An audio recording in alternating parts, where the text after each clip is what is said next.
What is going on, my guys? We are back. We're exploring boxing Twitter. Once again, this is a series I started, and this is the second episode. Make sure you guys go back watch the first one. We're just gonna be looking at some stuff on Twitter. Make sure we're unmuted on the site. And just give some takes. We're gonna relax. You guys grab you a coffee. Maybe we'll do a double upload today. Grab yourself something nice and let's chill. I've been seeing this clip of Beevil. Let me make sure you guys can see this pretty well. Yeah, this is pretty good. So I've been seeing this clip of Beevil. I made a video today on TikTok about it. This guy is exceptional. I don't even know the words to describe. I don't know if the words are have been even constructed in the English language to describe the boxer of Beevil and how exceptional he is at the size he's at. I'm a big fan of Beevil. You guys know I went against him twice in the Art or Better BF fight, but I am a big fan of Beevil. Amazing. Absolutely amazing. Ben Rodriguez is one of the top 3 most exciting fighters to watch. Top 3, I would disagree, maybe. I love Ben Rodriguez, though. Who's this, Cafu, maybe? Is this the Cafu fight? I think it is. Did Cafu have pink hair? I think he did. This was a pretty boring fight, in my opinion, though. Cafu really didn't try to get back to the center of the ring. I was not the happiest with that fight, man. Not the happiest. Not on Bam's fault. Not Bam's fault. On this day, Ali outlasted Joe Frazier in Thriller Manila. This was the second fight? Soviet. I've been seeing a lot of Beevil clips. What is this? It's not gonna load, but I've been seeing a lot of Beevil. I don't know. On this day as well, in 1998, Floyd Mayweather defeated Canelo Hernandez to capture his first world title. Canelo Hernandez was a great fighter. He's a great champion. I think Floyd captured the WBC from him. He was old. He was fairly old. I think this was like his last fight. But nonetheless, this was the birth of Mr. Floyd Moneyman, or Pretty Boy Floyd, I guess you could say. This is another thing I made a video on TikTok about. This is a lie. There were only 4.3 billion people alive in 1978 when he fought Spinks. And then if you really break it down and do the math, there were only about 2.4 to 2.6 billion people awake at the time of this fight. You know, estimated, obviously nobody truly knows. Estimated about 2.6 billion people were awake. 2 billion people did not watch Ali versus Spinks. This is just a lie. I had to talk about this on TikTok because it's like, why are we lying? Tank trainer with Floyd. Crawford flew all the way to Saudi and gave Turkey the gloves he beat Canelo with. That's dope. That's dope. Shout out to Bud. I'm happy for the guy. Jose Zepeda. I don't remember this one. Jose Zepeda. I don't remember that one. Boy, Tio. Man, shout out to Benavidez, man. A guy who wants to fight anybody. With Benavidez, I am worried about the lack of power. Like, it looks like he's powerful on the pads and on the bag. It looks like he's powerful, but it's not translating into the gym, bro. It's just not translating into the gym not into the gym, into the ring, into the fight for some reason. And I'm like, he sometimes tries to load up and throw power shots. You've seen that against Alexander Vazdik. He did a crazy leaping hook and it hit him right on the head, and Vazdik didn't even bat an eyelash. So I'm like, where is the lack of power coming from with Mr. David Benavidez? I don't know. It's very interesting. Some people are just naturally weak. I don't know. Flashback to Ryan Garcia catching Devin Haney with a big left hook and the amateur. Oh man, you guys are gonna have a field day with this. I don't even want to look at the comics. I'm an MMA guy, but I don't mind watching boxing from time to time. What is this? Is boxing in an octagon with a woman versus a man? I don't know what I'm looking at. I don't know what that is. Yeah, Johnny Beck versus Lara. Our next podcast episode talks about Johnny Beck Adames, and now it looks like that's going to be off the table, and Johnny Beck Lara is going to be in December, so that's pretty dope. And obviously Pitbull versus Lamont Roach, I'm not really too excited for, but holy, looking back at a documentary, never noticed before, but this is Joe Frazier knocking Doug Jones clean out with one of the best left hooks ever thrown. Wasn't televised. All right, that's crazy. boxing these Devin Haney. 150,000 in his whole career. Who would want 8 million? I thought he was gonna cuss. Do you think you can win that fight with Tank? Tank gonna beat this. Broly did an interview and he called you a horrible fighter. He just, he just got knocked out. His mind a little all over the place. So, I don't blame him. His brain he got some brain cells knocked out or something. I'm not cat. Why am I gonna lie? We watched Tank knock you out. The world seen Tank knock you out. You quit. That's good. Okay. I love Dev, man. I love Devin Haney. Who is this? Michaela Meyer. I do not keep up with women's boxing. I've heard of Meyer. I've heard of the Baumgartners and the Sky Nicholson. I don't keep up with it.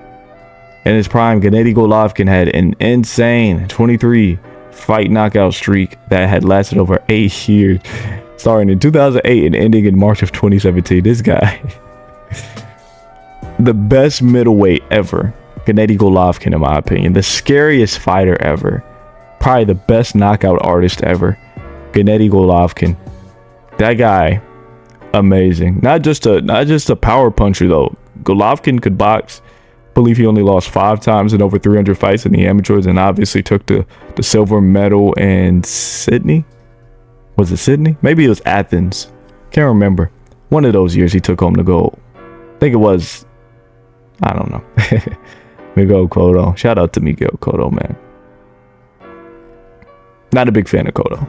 Amazing though. Triple G is officially a part of the 2026 International Boxing Hall of Fame. Ballots were sent out on October 1st, and the results will be revealed in early December. Triple G should make it. He has the highest knockout percentage in championship middleweight history. He should definitely make it. Bud turns 30. Okay, this is a while back. Pretty Boy Floyd stops him. Money Mayweather puts on a boxing clinic. Let's talk about this. So when you have the matchup of Floyd Mayweather Jr., Cesar Chavez, right? It depends on when we're meeting these guys. I'm assuming 35-40. That's when it would make the most sense.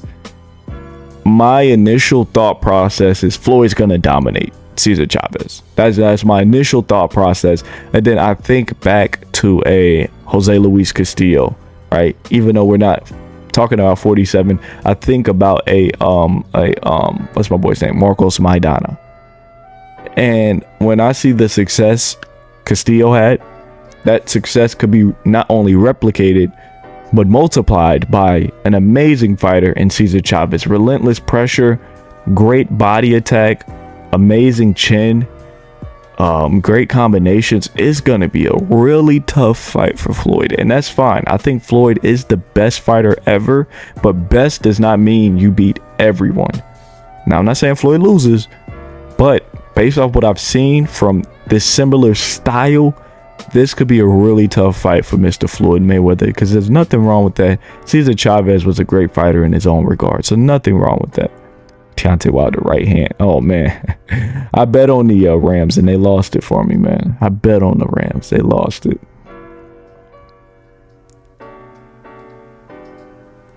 Yeah, it's from the Peacemaker episode. Not the one last night. The one last night was pretty dope. That's the one from last week. Terrence Crawford back in the gym working with the next generation of boxers. Let's go, bud. I'm gonna just share the old clip of him and legendary trainer Emmanuel Stewart on the pads.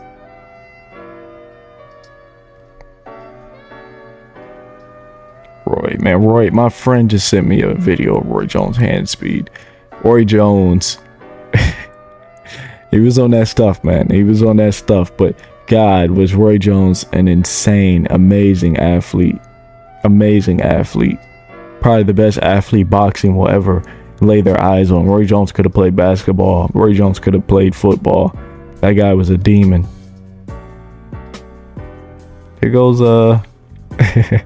one of my tweets. Erickson Lubin just clocked out the boxing gym.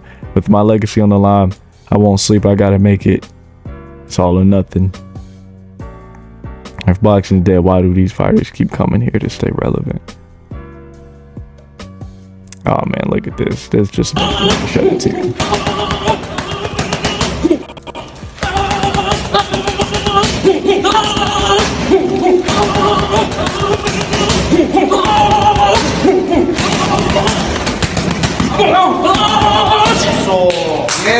Oh man, I'ma cry. Pete Canelo, man, I miss him. The fight that changed boxing forever. It told the world the so-called face of boxing was a chump.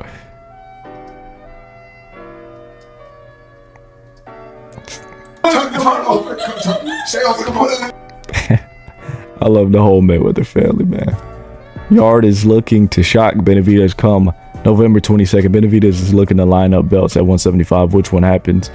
Yeah, Yard doesn't stand a chance. Respectfully, Yard's he's had an amazing career. He's never been able to capture the gold, but great contender. It is Benavidez time. It's a younger guy who's fresher, just better athletically, better physically. Yeah, I hate to be the guy. I always hate to say that somebody does not have a chance, but unfortunately, Anthony Yard does not have a chance. I just felt it when I seen you walk out, bro. Like, a lot of times that moment, especially, that's the biggest crowd you ever been in front of. 70,000+ people. So you get talk about it, you can rehearse it in your head. You not gonna know how you gonna respond until you step out there. But when I seen you step out there, you looked up like this and you start smiling, you start shaking your head. And to me, that was a sign that, nah, I'm embracing this moment. All these nerves, everything, I'm feeling like I'm ready. How was you feeling when you looked up and seen them 70,000 people? You know the craziest part? I say I went to WrestleMania and it was at Allegiant Stadium, and when I walked out and like all the people was like, Terrence, that's Terrence Crawford. And I'm looking at all the crowd and I'm like, dang, in September this gonna be me. And I was nervous and I was like, dang, man, there's a lot of people in here. You know what I mean? I'm not gonna lie, that was one of the concerns I had in that fight. Not something like really big, but it was the question on how Bud would deal with the nerves and being in front of such a large crowd. He's still a human being at the end of the day, you know. Like I said, not a big question I had, but just something I wondered, and he answered pretty well. Love Cool Boy. I love Cool Boy. 5 divisions. What's his name? Sugar Ray Leonard's really not 5 division. He's really not 5 division. When you look at it, it's really not 5 division. Loma. I'm gonna miss Loma, man. Richard Torres will have the opportunity to fight Frank Sanchez in an IBF heavyweight title eliminator. Final eliminator. This title is currently held by Alexander Usyk. Richard Torres was he was a silver medalist. Yeah, Richard Torres, a great fighter. A bit undersized at heavyweight, in my opinion. I don't think he's kind of undersized, in my opinion. I'm not a big fan of Richard Torres. I think his career is gonna fall a bit flat, man. I hate to hate on the kid, right? He still has a lot of time to grow and work, but I do believe he will fall a bit flat in his career. I wouldn't be surprised if he lost to a guy in Frank Sanchez. That's just my opinion, though.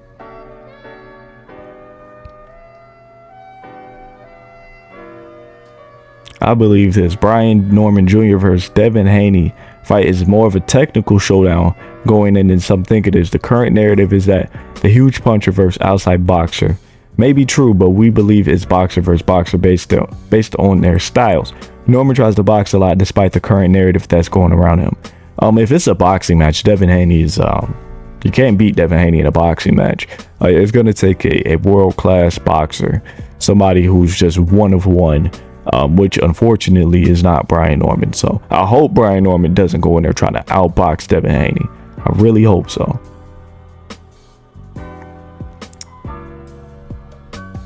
Is that all we got for today? What is this? Angelo Dundee. That might be all we got. Broly versus Manny, man. Rolly's gonna knock Pacquiao out cold. He's gonna knock Pacquiao out cold, man. I love Pac, but Rolly he's a young guy and he holds power. He's not gonna hold back like a Mario Barrios, man. He is he's pushing 50 now. He's pushing 50. I'm gonna go Rolly to knock out Pacquiao, but that's all we got today for today's Exploring Boxing Twitter. You guys, I guess you guys can always tweet at me. I can go through my mentions or whatever, and we could do these episodes like that if I ever get enough mentions from you guys. But That's some good things to talk about today. I hope to see you guys in the next video. Might do a double upload today.